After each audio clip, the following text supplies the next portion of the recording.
আজকে আমার এই ভিডিওতে দেখবেন বাংলাদেশের ফানি কন্টেন্ট ক্রিয়েটরের ভিতরে জনপ্রিয় একজন ইউটিউবার জানজামিন ভাই কিভাবে তিনি নাটক শর্ট ফিল্মের শুটিং করেন এবং বাংলাদেশে ফ্যামিলি এন্টারটেইনমেন্টের পরে দ্বিতীয় স্থানে আছেন বর্তমানে ফানি কন্টেন্ট ক্রিয়েটরের ভিতরে ইউটিউবার জানজামিন ভাই। ইউটিউবার জানজামিন ভাইয়ের সাথে আমার পরিচয় 2018 সাল থেকে। জানজামিন ভাইয়ের সাথে আমার যখন পরিচয় তখন তার ইউটিউব চ্যানেলের সাবস্ক্রাইবার ছিল 50,000-এর মতো। তখন থেকে তার ভিডিওগুলো আমি রীতিমতো দেখতাম, তার কন্টেন্টগুলো আমার কাছে ভীষণ ভালো লাগতো। তার সাথে বেশ কিছুদিন আমার কথা হলো, কথা হওয়ার পর আমি তাকে একটা কাজের জন্য অফার করলাম। তিনি বলল, ভাই আমি তো বাইরের চ্যানেলে কাজ করি না। আমি বলছি কেন কাজ করেন না?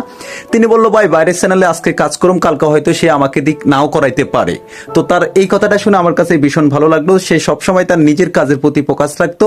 আপনি দেখেন কোনো কন্ট্রোভার্সি ছাড়া 40 লক্ষ সাবস্ক্রাইবার বা জানজামিন ভাই, এটা how can possible? You don't believe this, যে কতটা পরিশ্রম করার পরে একজন ইউটিউবার তার ভিতরে কত ক্রিয়েটিভিটি থাকলে সে এই জায়গায় এসে ফুসতে পারে কোনো সমালোচনা ছাড়া। এখন আপনারা যে এই শুটিংটা দেখতেছেন জানজামিন ভাইয়ের ধানমন্ডি 28 নম্বরে চলতেছে আর কে রানার ডিরেকশনে।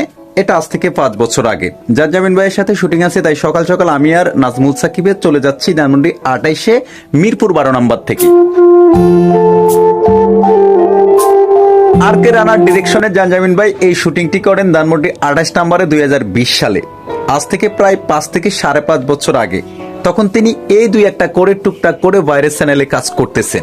আজ কেন 5 বছর পরে জানজামিন ভাইকে নিয়ে আমি এই ভিডিওটি করেছি, আপনারা শুনলে অবাক হবেন। বিশেষ করে যারা নতুন নতুন কন্টেন্ট ক্রিয়েটর আছেন তারা অনেকে হয়তো মনে করেন ইউটিউবে কিংবা সোশ্যাল মিডিয়াতে সাকসেস একেবারে শর্টকাট।